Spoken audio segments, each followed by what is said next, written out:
Hello,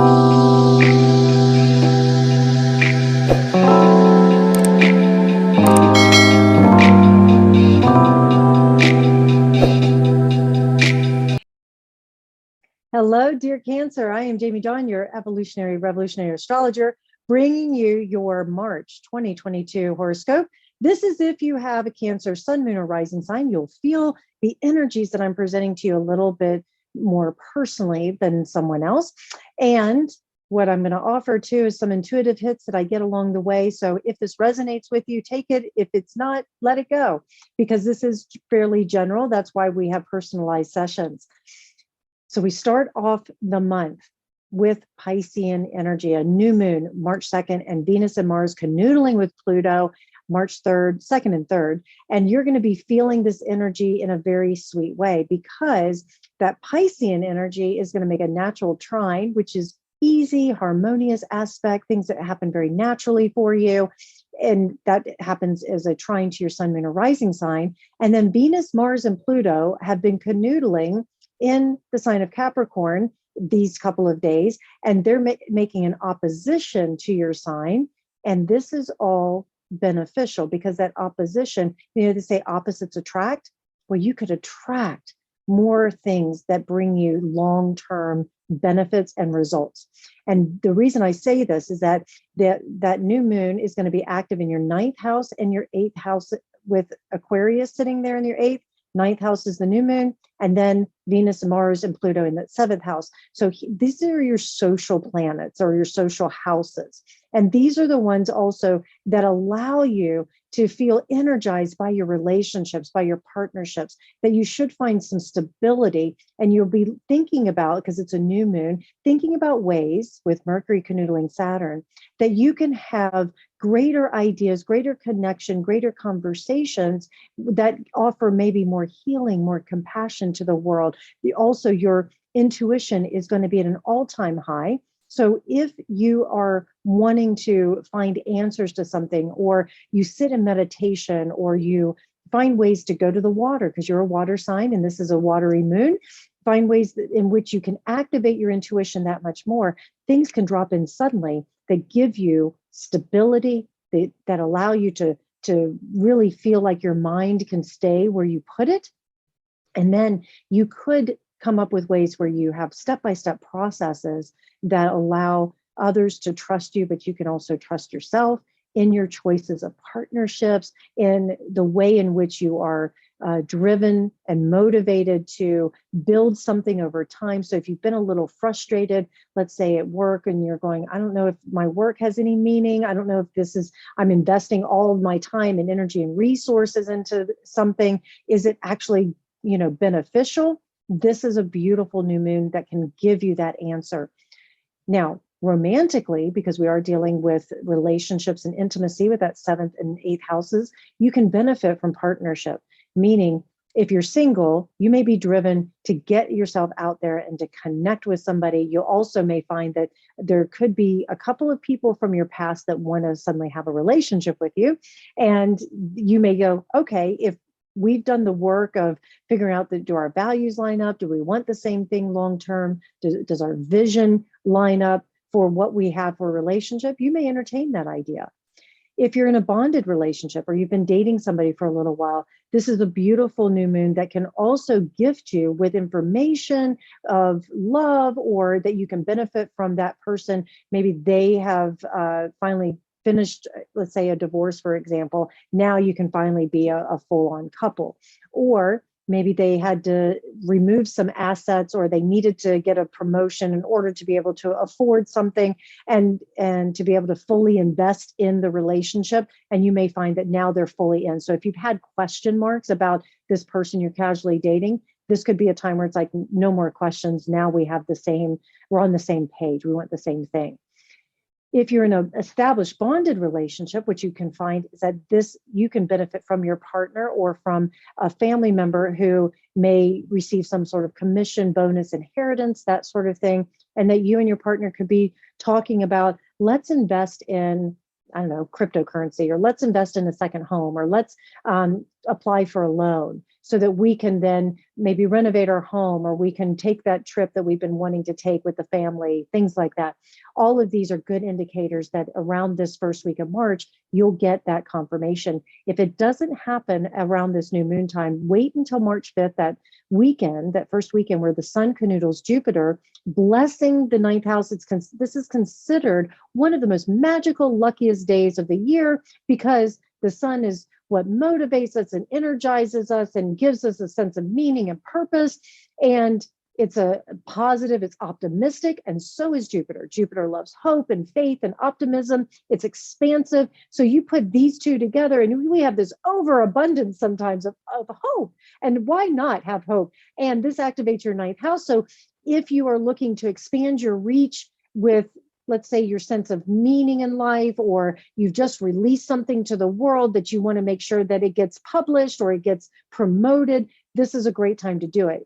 I'll use the example of investing. If you're hoping that you had made the choice to invest in something and it's beneficial, you can find confirmation during this time, or you can have somebody from a different background or far away say, hey, this is what I think you need to invest in, and you jump on it, and you'll find that over time, it pays off dividends. Some of you Cancers may be looking for jobs, or you're looking to change your job into something that's more meaningful. This is a great week to have those interviews, send out those applications, work those strategic partnerships. I sense that new job opportunity will show up through a connection, a strategic partnership that you've already made. And so I don't feel like you have to do a whole lot of work in getting that opportunity. The other thing I will say is that you will show up for others and for your partners and for the people that you care deeply for. You're going to show up as that reliable, steady, your intuition's going to be sought out here. So trust that. Go with that gut. Remember, the body doesn't lie. March 6th, Venus and Mars, our cosmic lovers, will leave the sign of Capricorn and move into the sign of Aquarius, where they will canoodle for the entire month of March. And this is going to further activate that 8th house, giving you some wonderful and maybe unusual ways in which you easily attract more money, or in which you're able to drive your passion forward, drive this meaning forward. You're that one that gets things done, kick ass, take names. You find yourself also transforming a lot of the ways in which maybe you interact with others and the way that you create trust and intimacy. You may also, if you worked or struggled a little bit around the Venus-Mars canoodling with Pluto at the beginning of the month, where maybe there was some abuse issues or there was some fears and insecurities that showed up. It's like, oh, I'm never going to get what I actually want. With Venus and Mars entering Aquarius here, it can help you find unusual ways in which you can achieve what you want. You may need to employ somebody, a third party that thinks very differently, helps you reframe things. This also gives you an opportunity maybe to invest in, like I say, the cryptocurrencies, or you invest in some unusual marketplace items, maybe some e-commerce, maybe you start a business. This is a great energy for you to attract clients from different sources, if that's something that you're into. I will also say that if you are looking at it from a romantic level, you may decide to mix it up in the bedroom with some things that you don't normally do, a little out of the box thinking here with Venus and Mars in Aquarius. And it can be very exciting and very fun. Even if you are in an established relationship and you've been having sex for years, you may suddenly go, you know what, let's do something a little different, a little, whatever. So just know that will keep things spicy and fun. I can also say that many of you Cancers will be looking at, how do I expand my home in a different way, meaning that second home or that trip overseas, to maybe it's a timeshare, things like that allow you to be able to do things differently, creating stronger bonds with those that you care deeply for and that care about you. You may also have to deal with some connections and relationships that have felt a little lackluster. You may have to find a new way in which to approach them. So do keep that in mind as a theme for during this month of March. Mercury enters Pisces in that 9th house on March 10th. And so with Mercury here, again, your intuition, your psychic ability is going to be at an all-time high. So in this ninth house, speaking truth is not always the easiest with Mercury and Pisces, because it likes to paint a pretty picture. It's a great storyteller. Mercury and Pisces could have you, spinning wonderful tales of grandeur that is great for sales. It's great for if you're trying to get people to come to your side, if you will, or to feel better. So if you're doing any sort of talk therapy, if you're a therapist or a coach or somebody who wants to give more hope and wants to, maybe you are an actor or an actress and you want to be able to tell your story better or embody that particular character better. Mercury and Pisces is a great energy for that. What you want to watch out for is deception and illusion and rose-colored glasses. And so when you're working from this place, remember, intuition is just pieces and parts. So do vet things out, give a little bit of space, because we've got the sun conjuncting or canoodling with Neptune right around March 13th, further activating that ninth house. Again, can make your mind turn towards spirituality, towards artistic endeavors, and not just art and painting, but art when it comes to this more creative, expansive energy here.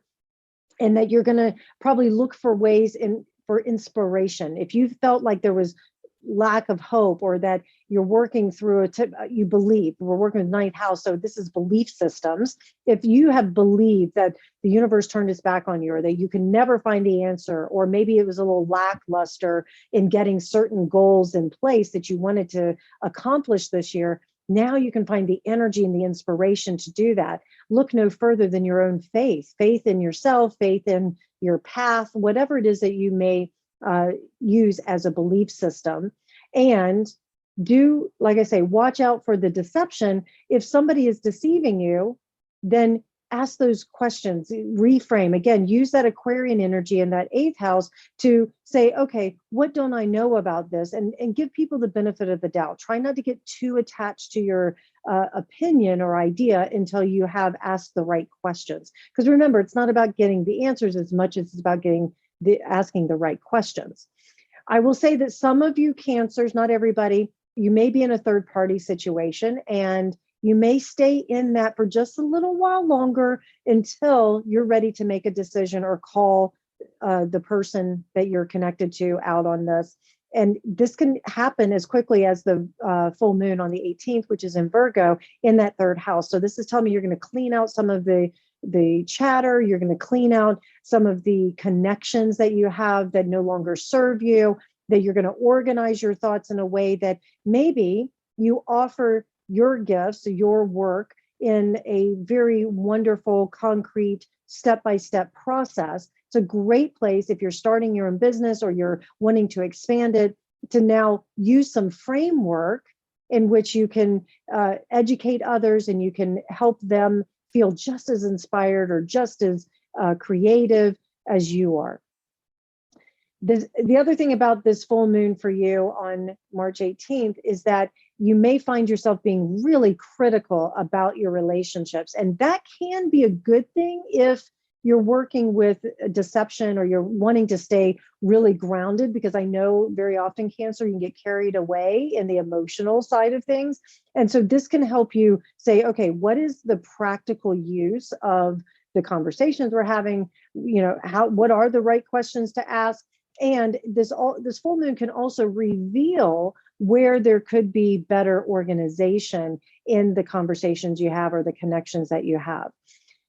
Many of you Cancers, if you're dealing in a particular romance, if you will, can use this full moon to vet out, does this person truly align with who I am? Just watch for that negative self-talk and maybe being a little too cynical, where you could fall into the trap of saying this will never happen. I've already exhausted everything I possibly can. Try and see this full moon as a place to enlighten your way of reframing and learning and expanding, playing in that realm of endless possibilities that is available to you. I will say that you should feel a little bit more oomph throughout the month of March, and because I see a lot of hope and inspiration for you, no matter which area of life you're dealing with.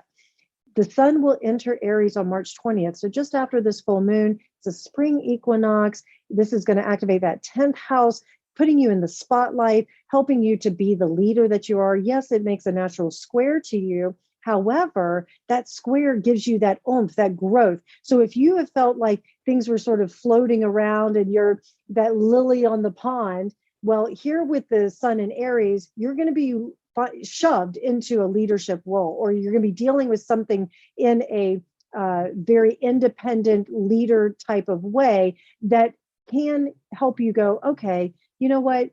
If I can make an influence on even just one, I can leave a legacy. I can make an impact on the world that shows my unique way of doing things. And that will have far-reaching benefits. And if you felt like, again, you were a little lackluster, here comes this renewed sense of purpose, this renewed sense of energy. And it also gives you that extra boost if you, let's say, are starting a job or you're launching a business.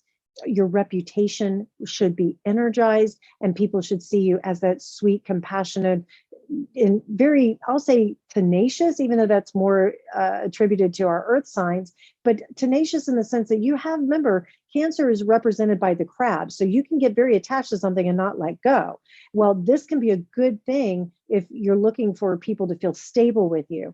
So the work to do this month is to continue to create stability for yourself. Remember, the relationship with ourselves is the most important. Keep falling in love with yourself, reminding yourself of your values, why you deserve to sit at this table, why you deserve to be in a partnership, all of those things. And then you can easily attract to you opportunities to express that and to get that energy back. Life returns. Mercury canoodles Jupiter, Mars sextiles Chiron on the 21st, right around that as the sun enters Aries. And this is going to offer opportunities for you to do greater healing for yourself, for others, especially if you are looking for ways in which you can expand your compassion, your empathy. People should be coming to you out of the woodwork, just wanting your gifts and wanting. Sometimes I can just see many of you Cancers, people just want to be with you. You don't even have to say anything or do anything. It's just your presence alone. And that can help energize the healing process within yourself. I see many of you Cancers becoming your teachers or your experts in your field at this time, being shoved into that role, because I do feel like around the last part of March, somebody in authority may be leaving, and that is going to shift. A reorg happens if you're at work, or a reorg may happen in the home, in the structure of the home environment for you. But this is all coming in for your highest good, and to let you be that person who is nurturing and kind and compassionate and can show people, hey, no matter how difficult this is, I've got your back. I got this. I just see all you Cancers going, I got this. I got this. So bottom line, the month of March has a very sweet energy around relationships, around truth, around connection, and being able to have confirmation that no, you're not just making shit up, that it really is coming into manifestation and concrete form. So be willing to take a little bit of risk, be willing to put yourself out there, be willing to have those tougher conversations, because you have the tools that you can use, which will benefit you and the person or people that you're working with. All right, Cancer, I hope this helps. Please like, subscribe, share, comment, and I look forward to connecting with you. Find me at jamiedawn.com. Take care.